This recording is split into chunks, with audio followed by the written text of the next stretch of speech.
Well, what is going on, everybody? Welcome, everybody, into the Overreaction Buffalo Postgame Show, brought to you by the market dominator team on the Buffalo Rumblings Vidcast Network, presented by Picasso's Pizza. Treat yourself to the most flavorful pizza on game day.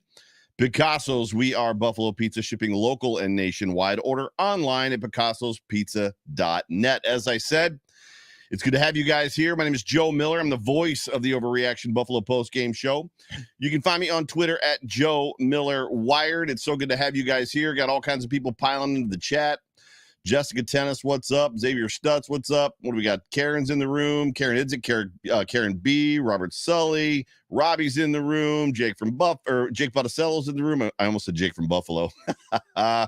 Richard Rush is up in the house. I'm Mike, Sean Hannon. There's so many of you guys. There's too many to mention. Thank you so much for making the Overreaction Postgame Show one of your first listens after this Buffalo win over the Pittsburgh Steelers. So good to have you. Great to have you. Thank you again for joining me. And as we always like to say here, whether this podcast finds you around a cup of coffee, at the gym with your AirPods in, on the drive to work, or watching me live right now on Twitter, Facebook, YouTube, from the state. I know there's people from the stadium that are watching me. There's people at home. There's people in the car driving home from the stadium. If you're consuming this podcast later during the week on Victory Monday, Victory Tuesday, or Victory Wednesday, again, thank you so much. Welcome to the show. Please do me a favor, like and subscribe, whatever platform you're on. And this is a recording of a podcast if you are joining me live. And what that means is I'm going to do the best that I can to get to any comments that I see. However, if I don't see your comment, please know that I am not ignoring you. I'm trying to stay focused on my notes, what I've got going on. If you want to get my attention, you have to jump over to YouTube and hit the super chat button, and you can throw in a donation thing there, and it'll glow on my screen. Basically, all that to say this: it glows on my screen, gets my attention, and then I will ask your conversation, or I should say I will answer your question or respond to your comment. Daniel Gowrie says, nice Miller jersey, Joe. Why ever would you buy that jersey? Laugh out loud. Well, Von Miller, and I finally scored one with the patches because these are incredibly hard to find. But yes, Von Miller is what we like to call hashtag jersey for life. I'll put that in the comment section. So hashtag jersey. Did I spell that right? I didn't. Jersey for life. Well, what does jersey for life mean? Well, jersey for life means that it's got my name on it, right? So it says Miller on the back of it. So I'm no longer wearing the jersey of another man. I'm now wearing my own jersey. It says Miller on it. B, Von Miller is going to play for this football team for a couple of years, and C, after he retires, he is going to go to the Hall of Fame. So this is a jersey that will live on forever. But yes, Joe Miller, Von Miller. Not a big fan of the number 40. I think I wore 20 in baseball and football, but and volleyball. But for all intents and purposes, this Von Miller jersey looks. I make this look good, right? Don't I make this look good? We're going to talk all about this wonderful football game during this year post-game show. However, before we do that, let's jump over and catch a word from our title sponsor, the Market Dominator. Introducing the Market Dominator.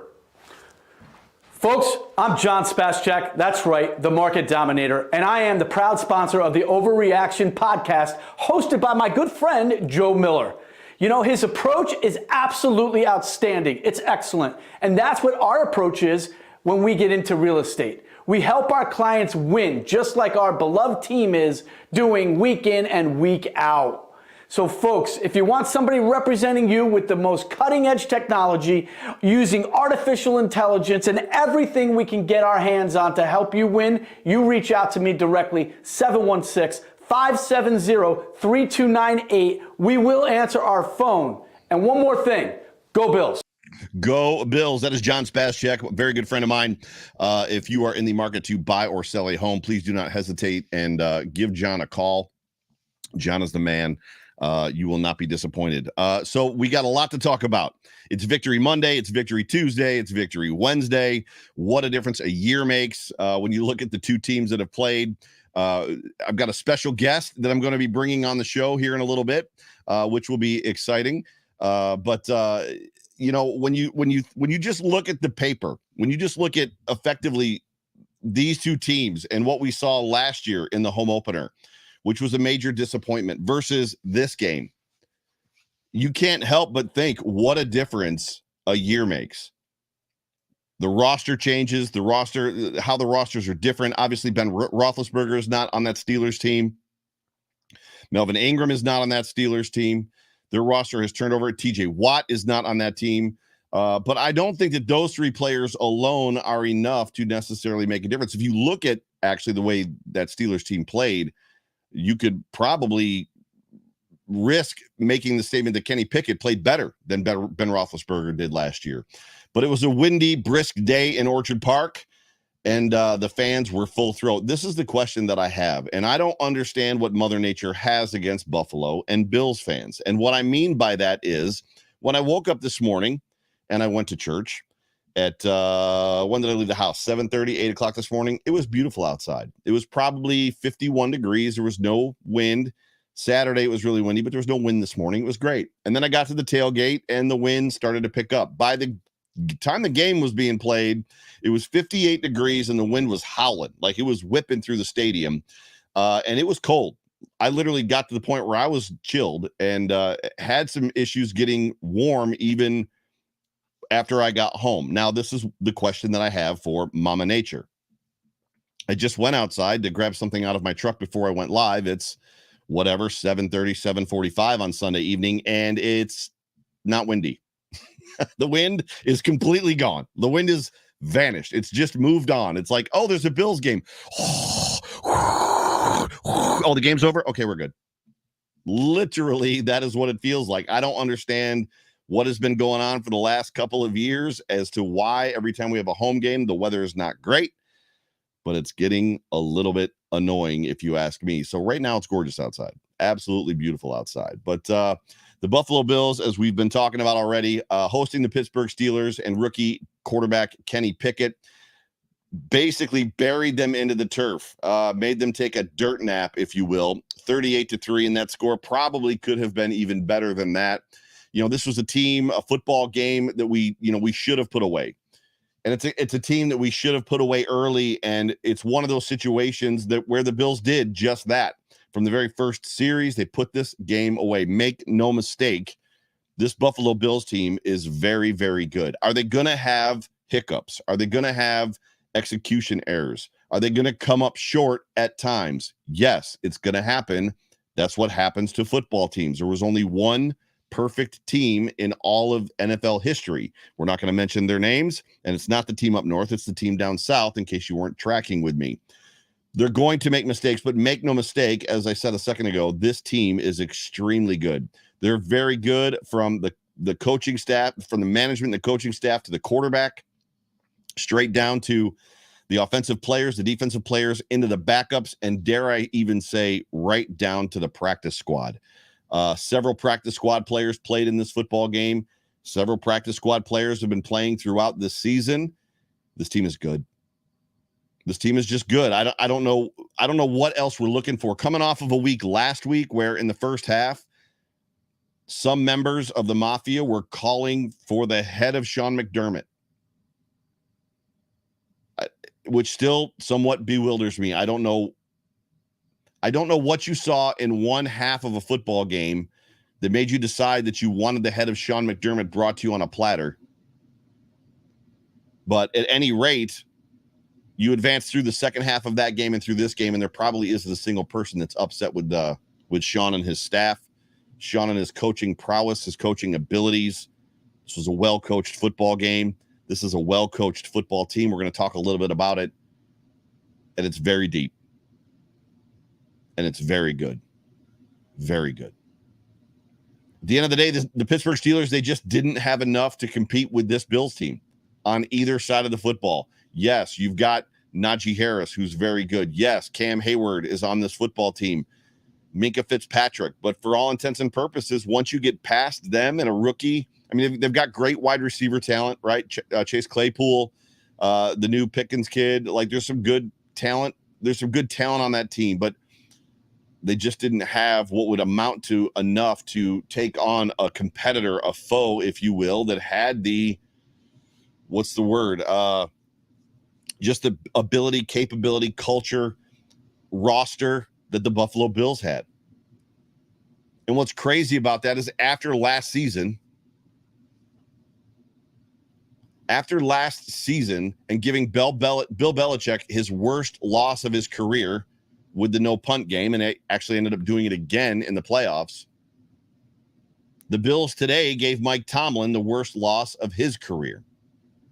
I have yet to go back and watch Mike Tomlin's press conference, but the words that I've read so far and just some of the tweets that people put was that Mike Tomlin was basically gutted in his press conference. We saw some things from Mike Tomlin, and Mike Tomlin coached football teams in this game early on where they were down by multiple possessions, 2 and 3 possessions, and still trying to establish the run. That's who Mike Tomlin is at his core. And we saw some uncharacteristic things from Mike Tomlin, from a Mike Tomlin football team, such as being down 31-3 and going for it on 4th down twice inside of field goal territory and missing. And the funny thing is, the 2 times that he decided to kick the field goal inside of field goal territory on 4th down, well, I should say 3 times, they made 1 and missed 2 others. It just wasn't their day. Worst loss of Mike Tomlin's career. That says a lot. That's a big deal. This Steelers team came into Buffalo 14-point underdogs, the largest underdog game for the Pittsburgh Steelers since the NFL merger. And going into it, what's funny about that is, for me, it's like, surely there's no way the Steelers are going to lose by 14 points. The Steelers always match up well against the Bills. They have going back for 30 years. They always play the Bills hard. The Steelers are always that team that's 8-8, never worse than 8-8. They've got good in them no matter how bad they are. The Bills just drubbed them today. Drubbed them. And it wasn't the Bills, it was Josh Allen. Josh Allen and the defense laid waste to that Pittsburgh Steelers team. Even with an injured Buffalo Bills team, the injuries we get some guys back, and then obviously some more guys go out. We get Jordan Phillips back, we get Ed Oliver back, Jordan Poyer out, McKenzie out, Dawson Knox out, Tremaine Edmonds out. But it didn't matter. At least not today. Didn't matter. It's a next man up mentality. Jessica Tennis with the super chat. Thank you so much, Jessica, for being a part of the show. Tomlin was distraught and beside himself. He had no answers. He kind of inferred, alluded to, and even spoke as much in his weekly pressers this week that he knew the team he was facing. He knew the environment they were going into. He knew how good this Bills football team is and what it meant to take a rookie quarterback into the game. And I'll be honest with you, I felt Kenny Pickett played well. I thought he played really good. I'm going to talk about that in a minute.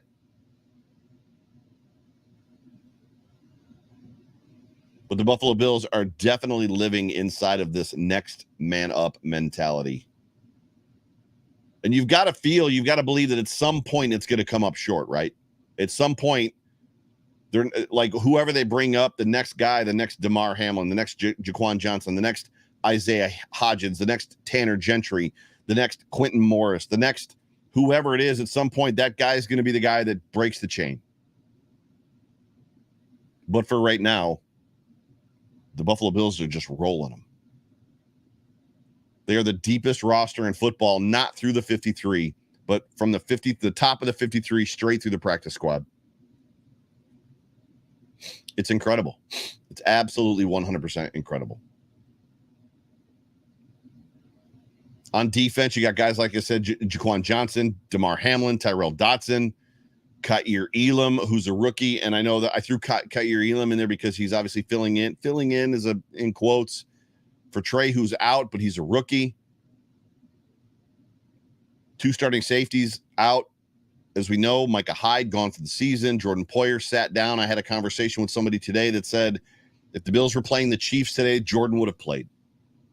My guess is if the Bills were playing the Chiefs today, Edmonds would have played as well. But even still, that defense looked stout. It looked stellar. Terrell Dodson filled in for Tremaine Edmonds and shut down the Pittsburgh defense. Do you remember when our rush defense was awful last year? It has been fixed wildly. And even if you think about just this year, the players that the Bills have shut down, Cooper Kupp didn't hurt the Bills. The Bills win that game. Derrick Henry, the Bills shut Derrick Henry down. The Bills win that game. Tyreek Hill, the Bills shut down Tyreek Hill. However, they come up just short, winning every stat category except for the score. You go to the Ravens, the Bills completely shut down Lamar Jackson. And then the only real threat on the offense of the Steelers is Najee Harris, in my opinion, and the Bills shut him down with basically, I don't want to say patchwork because I just boasted and talked about how great this roster is, but for lack of a better term, patchwork defense. It's incredible. Absolutely unfreaking believable. And dare I say, hashtag wildest dreams land. How did we get here? There were points in this football game where things were happening on the field. The Khalil Shakir touchdown happens. I'm sitting in the stands and my dad and I don't even get up and cheer. It's like I'm reaching the point of expectation from this football team. We go to play the Steelers. I should say the Steelers come to Buffalo, and I expect the Bills to destroy them. And after they've scored 2 touchdowns and a field goal, or whatever, 3 touchdowns and a field goal, and a pass goes up to Khalil Shakir, who goes in the end zone, I'm like, yeah, that's what should happen. That's not even worth cheering about. I expected it. That's the world we're living in now, where you are expecting this team to play well. There wasn't a moment in this game that I was nervous. Not before, not during. There wasn't a moment. When you think about the offense and the rolling guys in on offense, Khalil Shakir had himself a game. Quentin Morris had himself a game. Isaiah Hodgins, my friend, Isaiah Hodgins had himself a game. The reality is it's a mentality. It's a culture at this point. There's something about the idea of being the best version of yourself, regardless of how much everybody else is chirping that now. It's just words unless you've got the, dare I say, stones to back it up and the culture to back it up, but also the don't blink mentality. We now hear all of the Buffalo Bills chirping back don't blink, including Josh Allen, and the press reporting back and asking Josh Allen questions about don't blink. Don't be surprised when other teams start saying the phrase or the 2 words, don't blink. But that doesn't mean that it's going to mean the same thing to them that it does the Bills. The culture is different. Don't blink. I would tell you the same thing, Bills Mafia. I've said it to you 100 times. Enjoy every moment of what you're watching, especially from number 17 under center. Don't blink.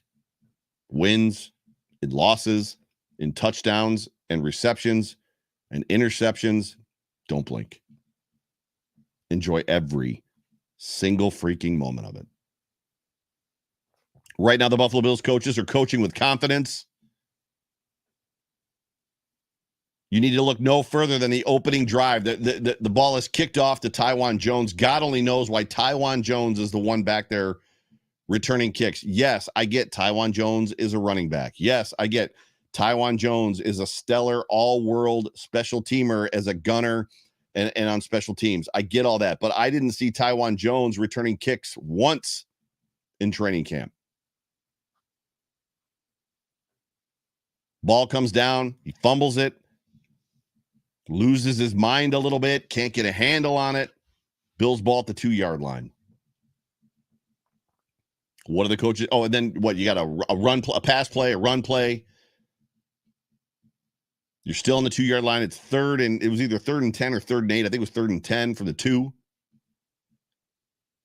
They call a pass play. They call a freaking pass play. I'm okay. I lied. There was one moment in this game I was nervous. This was the moment. I'm sitting in my seats. The play's happening right below me. I'm on the 27-yard line, if you will. The play's happening right in my end zone, and all I can think is, please God, don't hold in the end zone. Whatever you do, this is not the time to hold. Nobody hold. That was the only moment I was nervous. Josh Allen uncorks a 60-yard piss missile into the wind to a wide-open Gabe Davis with a bad ankle. That's how confident the coaches are in this football team right now. If that's an incomplete pass, they're punting from their own 2. The best part about it, and I'm going to bring my guest on here in a second, just because he's at the stadium right now. The best part about that whole thing is Sean McDermott's presser, and if you haven't listened to it, go back. They were asking him about that play, and he laughed, and he's like, "Oh, the 98-yard touchdown play? Yeah, let's just run the 98-yard touchdown play. That's the one we got. Let's run that play." I think did I miss the super chat? I think I did. Sorry, JR. JR, you know I love you. JR's a longtime watcher and listener of the show. I apologize, dude. JR with the super chat says, this is exactly the culture McDermott wanted to build the moment he walked through the door. You are 1,000% accurate. 1,000%. JR, thank you for the super chat. You know I love you. Joey D says, I think we are ready for KC. Cheers, Joe. Joey D, I will be in Kansas City next week. I will be there. But getting back to the McDermott press conference, it was funny because they were just asking him about that. You know, what is the confidence you have? I don't remember what the question was, but it was something to the effect of, you know, what happened or how did it go, or what was the conversation on the sideline and the headset, you know, about that play when you called it. And he's like, oh, when we called the 98-yard touchdown play. This is amazing. There is no 98-yard touchdown play. They just call the play. Josh Allen did Josh Allen things. Hashtag Wildest Dreams Land.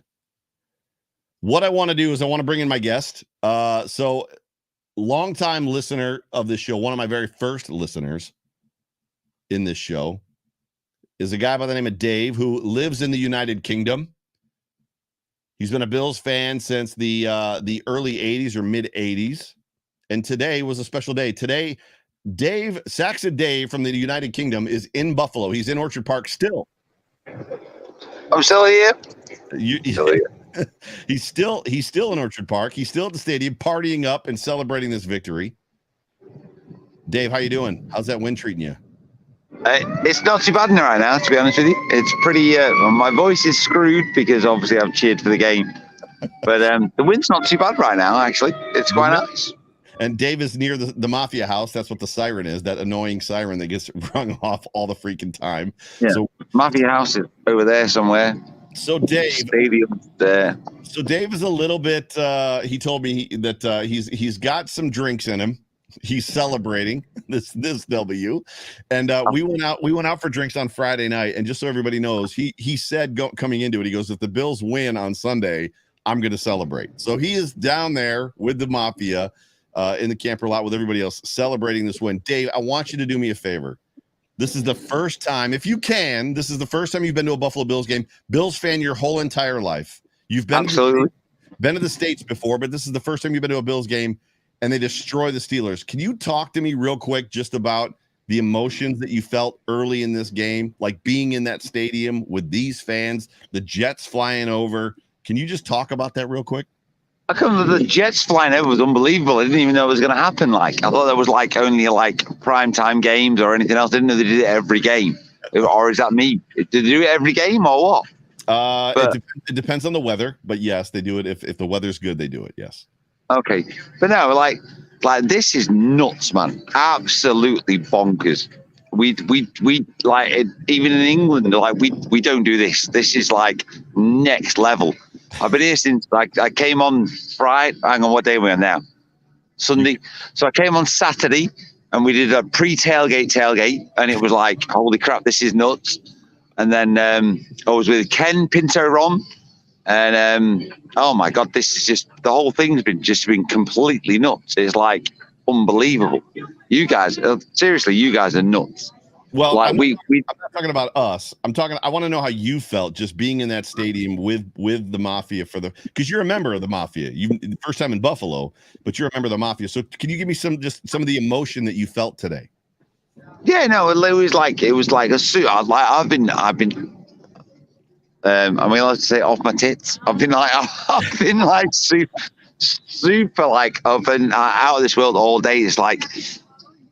If it's put into a phrase, it would be wildest dreamland. It's just been unbelievable all day. Everybody's been super nice, like ridiculously nice. There's people here, like we've got like 3 different lots of tailgating, and it's like, yeah, come back. And it's like I can't even describe it. It's just been unbelievable. It's just like I can't even match it to anything you get in the UK. Yeah, it's crazy. Yeah, and what was it like seeing Josh Allen in person for the first time? Oh my God. I was like, obviously, so it goes to the game. Obviously, first time I've ever been to a game. First thing I see is a friggin' muffed fucking reception from the kickoff. I'm like, oh, Jesus Christ. And then obviously we have family show, Dave. Sorry. Show. I'm sorry. I do apologize. And then obviously we have 2 downs, and it was like, oh my God, that's trash. And then then the next play's a 98-yard touchdown to Davis. I was like, oh my God. So it's So that one was a surprise to me as well. Just an understatement. That was a surprise. Yeah. Okay. What was your surprise, or what was your emotion, or what were your thoughts on the second one where he threw the ball farther? He threw the ball 65 yards in the air. That was like, I'm sure I saw something from Greg from Cover One. There was like a 65 yards air yards right for the touchdown, and it was just like, oh man, it was like you see it on the TV and you're like, yeah, whatever. And you see it in real life, and it's like, holy cow! It's just like, the only way you can describe it is wildest dreamland. It's just like unbelievable. This is just like. So it's crazy. Dave is such a good friend that he also came to Buffalo with a bottle of Jameson for me, all the way from the UK. So he bought this in the United Kingdom, and he actually brought it for me, and it is indeed what I'm actually drinking right now. Dave, it's really good. So it's So cheers. So cheers. It is what we're drinking right now. But dude, it's been exciting. It's been a great time having you. I had a great time with you Friday. We had a good time. We went to Bar Bill, and then we went over to Neat and had some cocktails. And I know that you were again at the tailgate yesterday, and I couldn't make it because I had to go. We took my girls to the pumpkin patch on Saturday afternoon. But yeah, we were at the Mafia house, and you went and saw Pinto Ron get ketchup and mustard sprayed on him, and your buddy, that was awesome. Yeah, Steelers fan, got ketchup all over him. You guys got so close.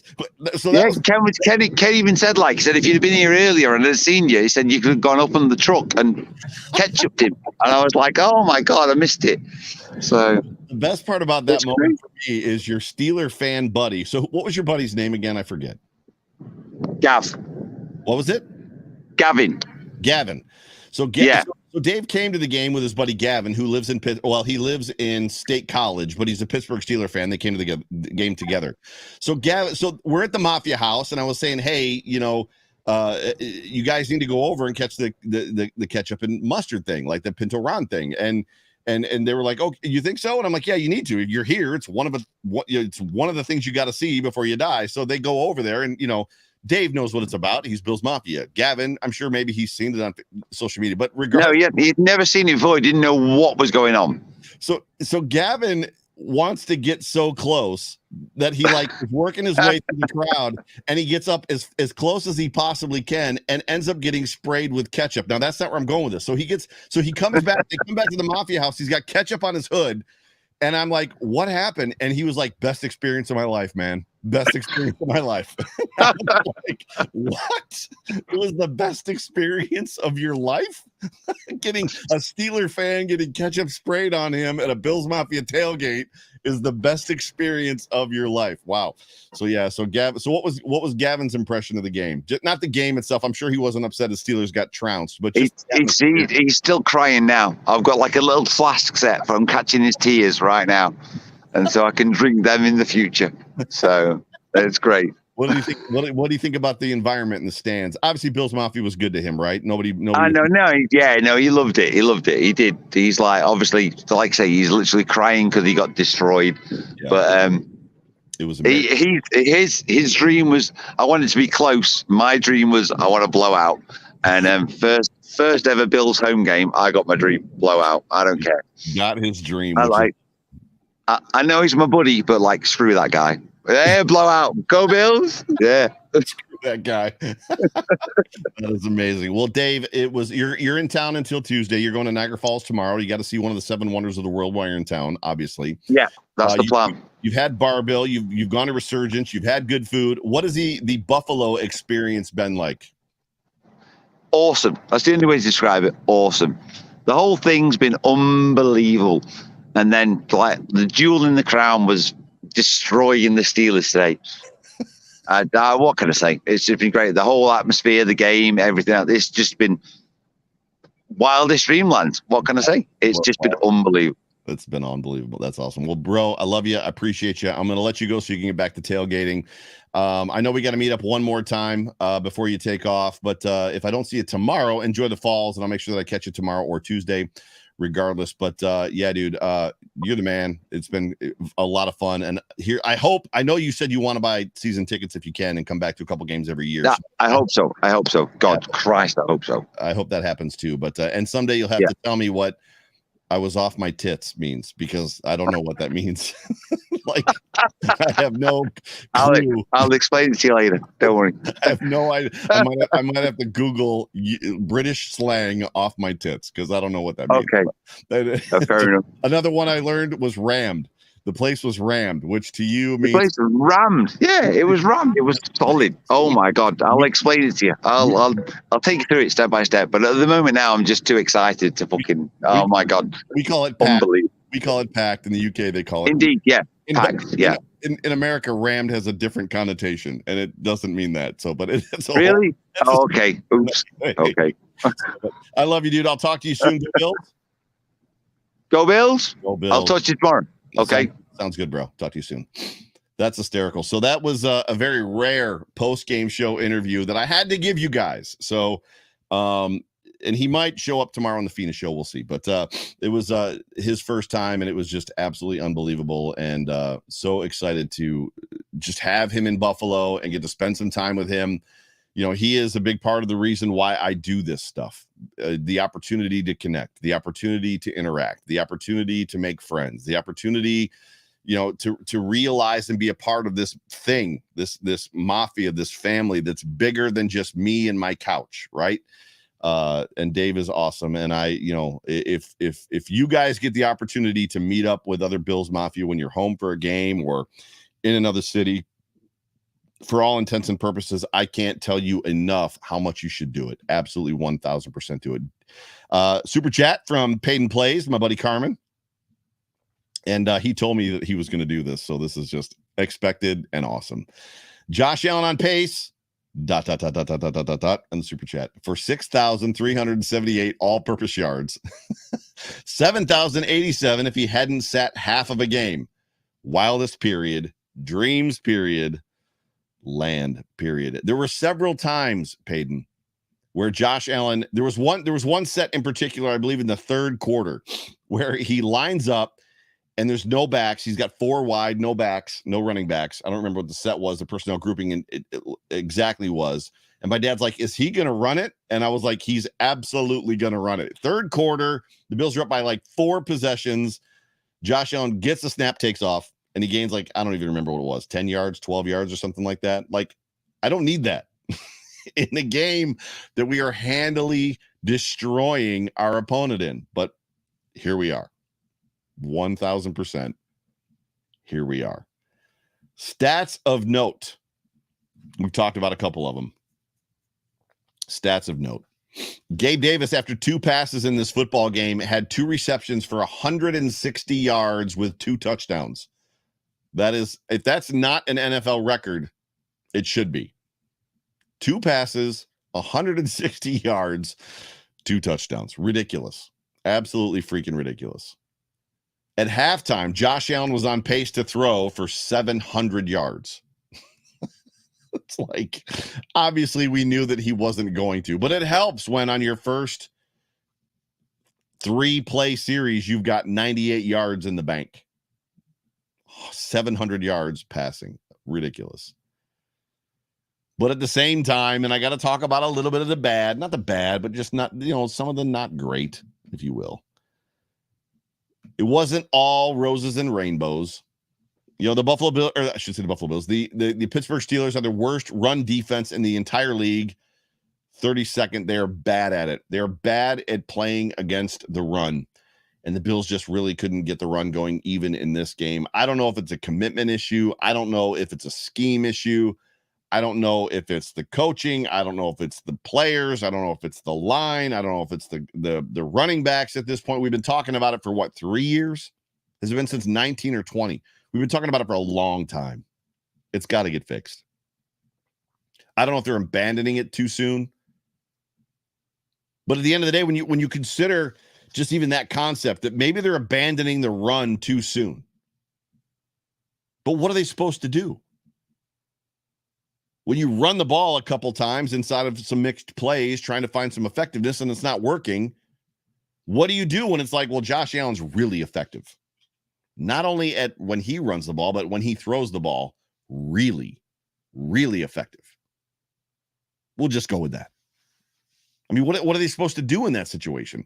And that's what gets hard about all of this is it's like, we can't run the ball. No big deal. We got that guy. We got 17. And I think the hard part about that is two things. Number one, the wear and tear on 17's body. And the one-off situation that happens every now and again where 17 isn't effective. Because when those moments happen, they're going to come.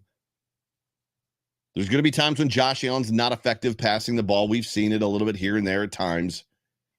That's when a run game is really, really great. Because the run game can take the pressure off of him and then allow him to become effective. That's what a good run game does. Josh Allen is the antithesis. He's the opposite of what is supposed to happen in NFL offensive strategy. You run the ball to pass. Being good at running the ball sets up the pass. Being good at running the ball draws the linebackers in when you do play action. Being good at the run pulls the safeties down and the linebackers down. The Bills don't have a run game. They suck at it. Josh Allen's still effective. He's just different. He's just different, fam. I don't know what to tell you. And the only other bad takeaway that I have in this game outside of probably the opening kickoff was Josh Allen was off early on some of his corner end zone throws, trying to hit those corners, and the wind was bad. The wind was bad in the stadium, just so everybody knows. It was bad. Which also flies in the face of the narrative that, like, Josh Allen can't throw in the wind. Oh, if it's windy, they're not going to throw the ball. Well, they threw the ball today. A lot. A lot. Deep balls. And then when he adjusted to some of those throws being off, that's when he threw the pick. That's when he had another almost pick. He started shortening the throws a little bit and it just didn't work. But other than that, there's really nothing to say negative about this football game at all. It was a very complete football game outside of the run, which Josh clearly helped with. I do want to take just a moment. Just a moment to talk about Kenny Pickett. Kenny Pickett in this football game was 34 of 52. Can you imagine being a rookie quarterback? Josh Allen said in his first start as a rookie against the Chargers, he didn't know what he was doing. He was calling protections that didn't exist. He was calling protections that didn't work with the personnel groupings, and the offensive linemen are turning around going, you can't do that. And he's yelling out, just block to the left, block to the left.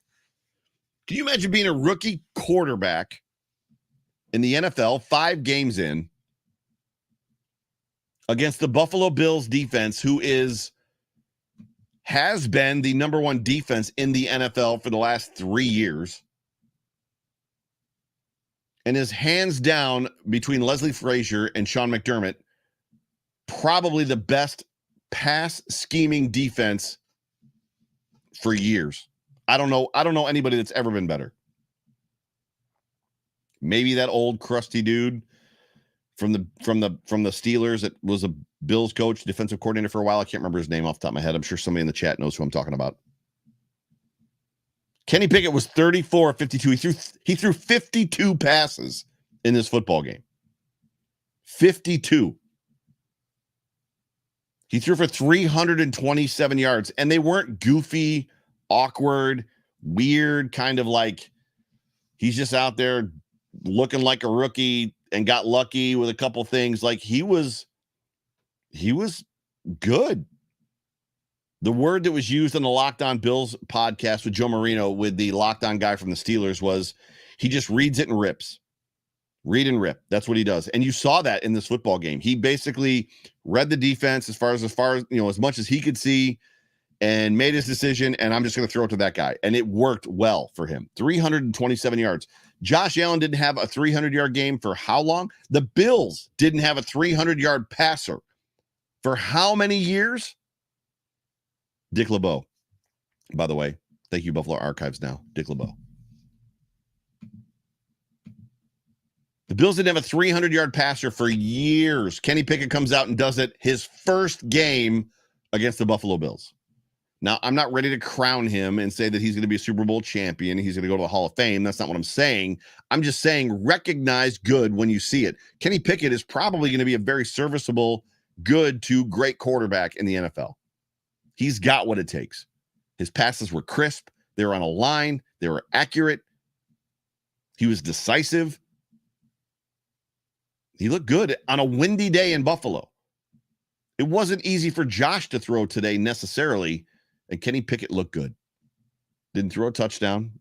I don't know that means that he's going to be a bust. It doesn't. Threw an interception to Elam, which was great as a Bills fan. I liked a lot what I saw from Kenny Pickett. I liked it a lot.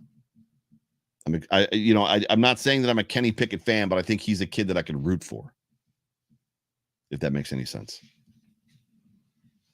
Just appreciate the football that you saw today, I guess, is where I'm going with that.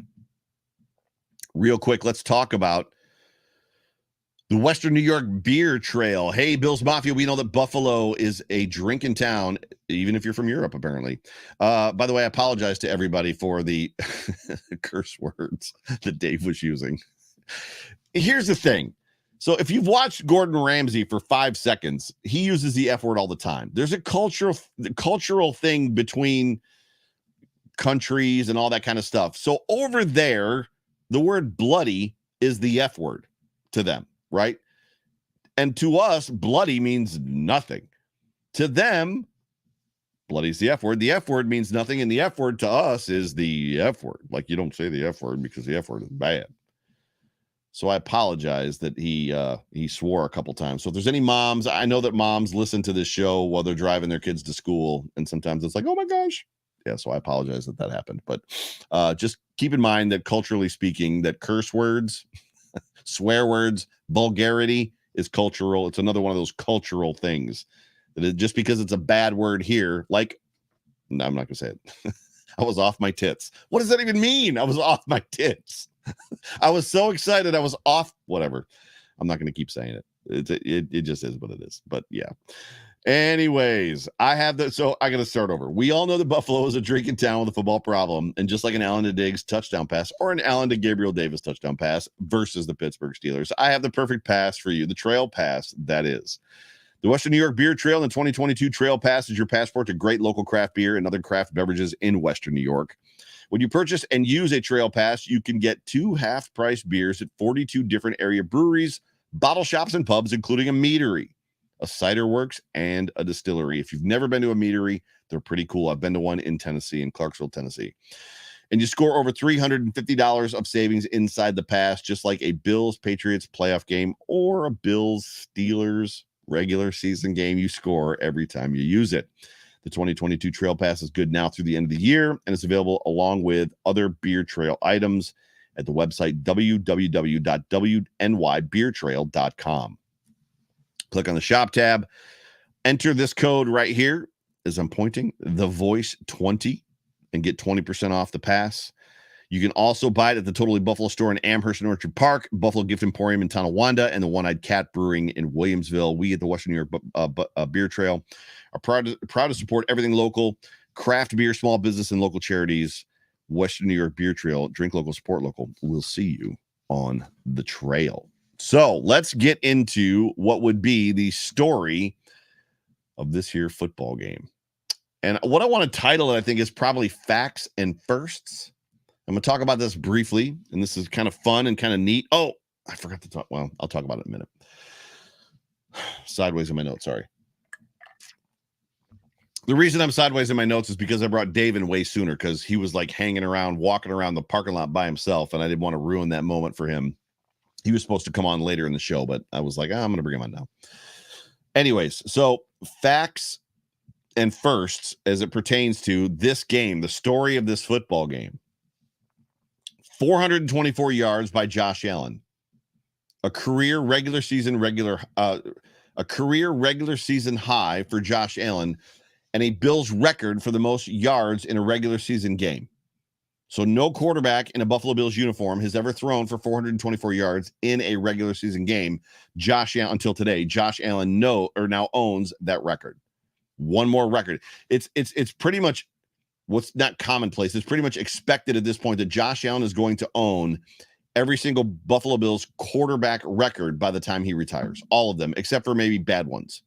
Numbers of interceptions, numbers of fumbles, numbers of whatever crappy stuff. This was also a very fun stat.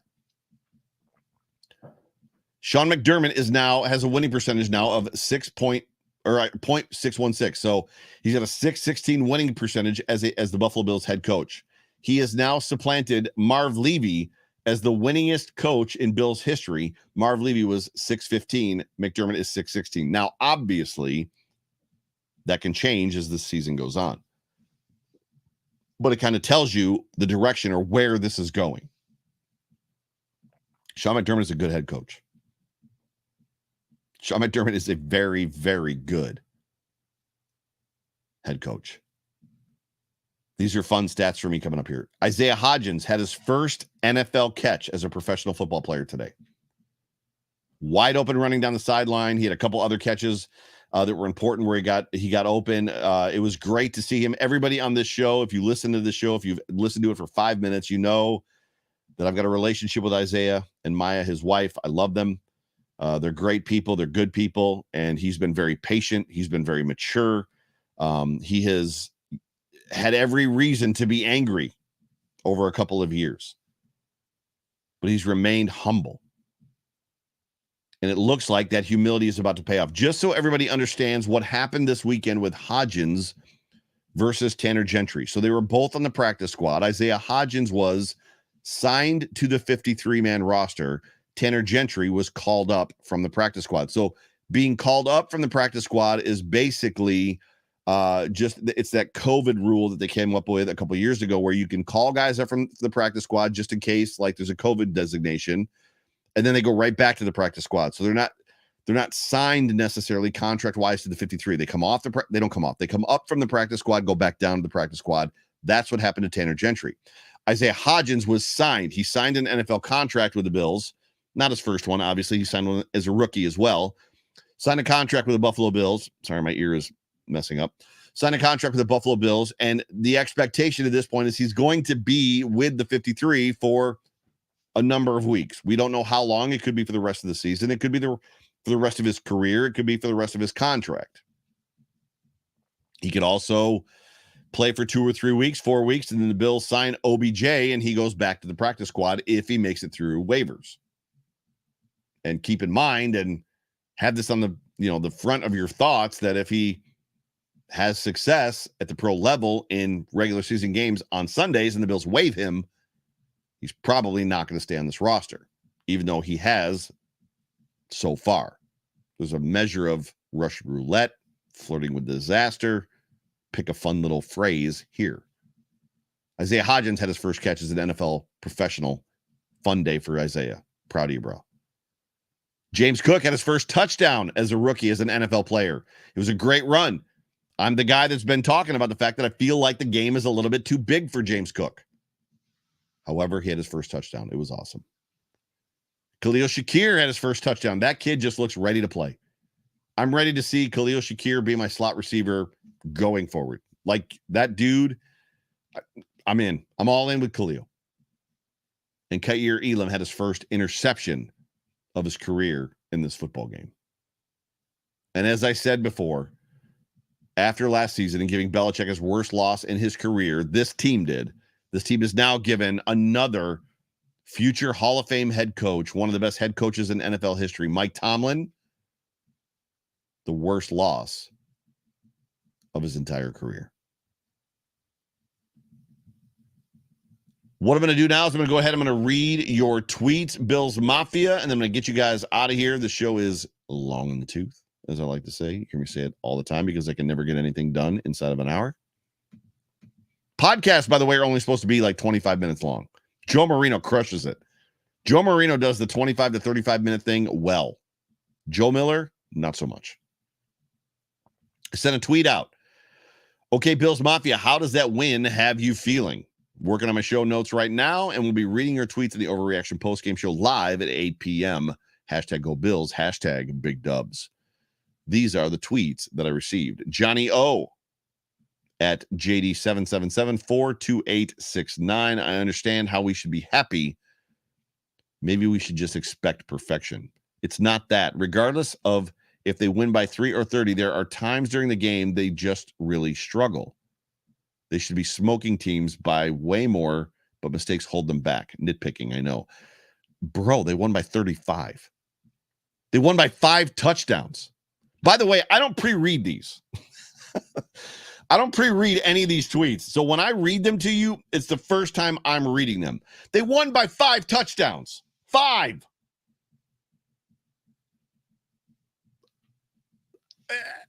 They won by 5 touchdowns. They should be smoking teams by way more. They won by 5. I might stop reading the tweets. They won by 5 touchdowns.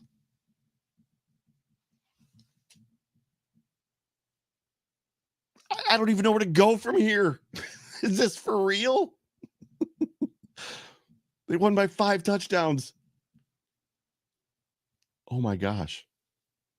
Anthony, I got to move on. Anthony at Arctic Sabercat 1. Good, but I do have my concerns. Where is this going?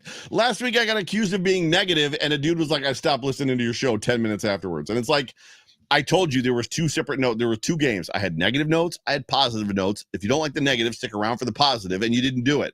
And here we are. Immediately, the tweets are bad. Like, what is going on?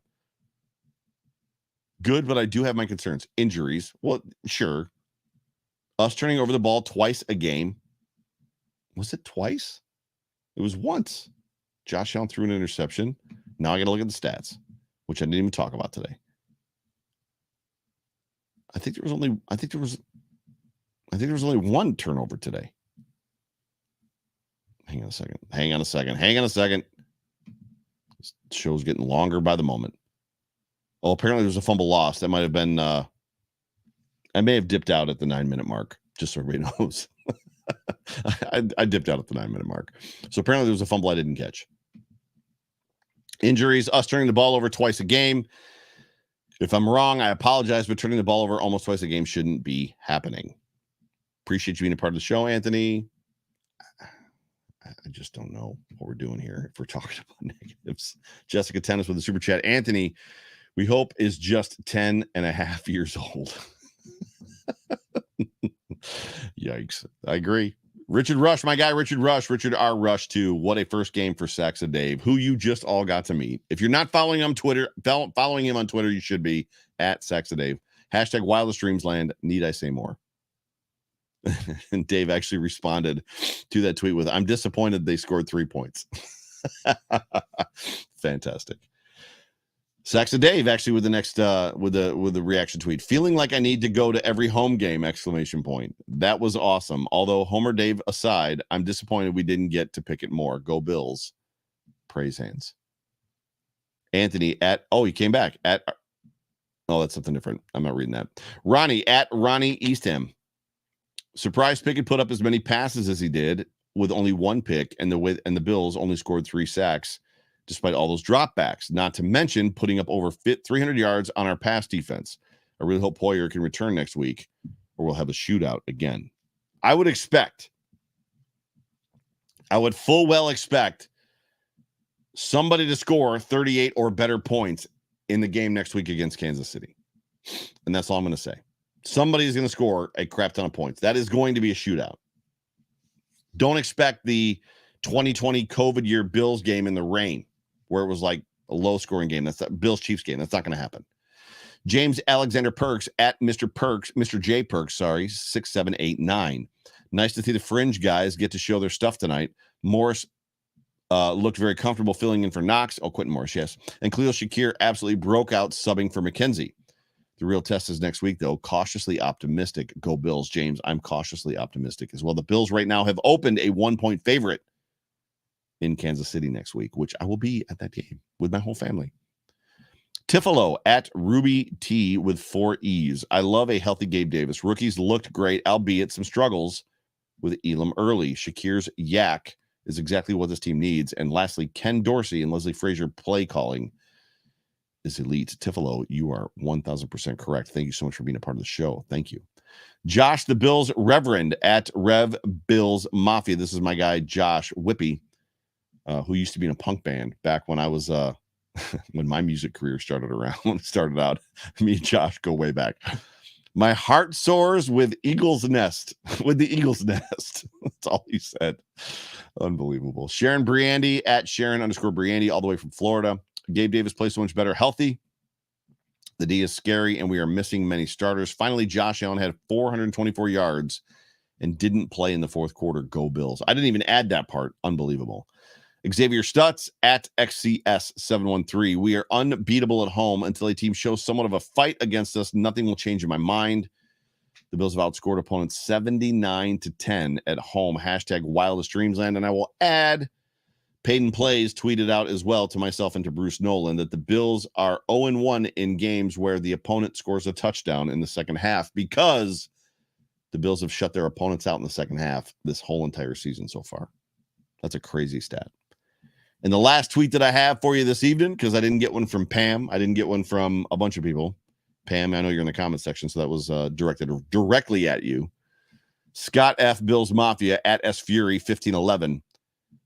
At Josh Allen QB is playing Xbox, missing all those starters, several self-induced mistakes. Should have been 63-3. Laugh out loud. Go Bills, Bills Mafia. I don't know how to take that. Was that good or was that bad? Uh-oh. I have a notification. So is there one more now? Let me see here. 2 seconds. I apologize. No, there's not. So that's it. That's what I got for you. That's the show. No negativity. All positive vibes. The Buffalo Bills are, 4-1 going into Kansas City next week. Man, what a game. Saxa Dave, all the way from the UK. He said to me on several occasions that Buffalo is lovely. Buffalo is lovely. It's lovely. I don't know why people give it a bad rap. It's lovely. He has loved his experience in Buffalo. He's loved the food. He's loved the environment. He walked around downtown. Yeah. We got a lot going for us here in Buffalo, New York. And city of good neighbors, family, relationships. The weather's not always great, but we got a great football team, and we've got great relationships, and we've got great culture, great food. And at the end of the day, we just get the opportunity to spend moments like this, Victory Monday, Victory Tuesday, Victory Wednesday together. Even if you are a displaced member of the Bills Mafia, we're all celebrating together. So break out your Victory Monday t-shirts and enjoy this win, Bills Mafia. Enjoy this win. Ladies and gentlemen, you've been tuned into the Overreaction Buffalo Postgame Show, brought to you by the Market Dominator team on the Buffalo Rumblings Vidcast Network, presented by Picasso's Pizza. My name is Joe Miller. You can find me on Twitter at Joe Miller Wired. If you follow me, I would love to interact with you. Please tweet at me, ask me questions, all that good stuff. What a game. What a day. What a week. What a season. What a team. Enjoy, Bills Mafia. Have a great week. Love you guys. Go Bills.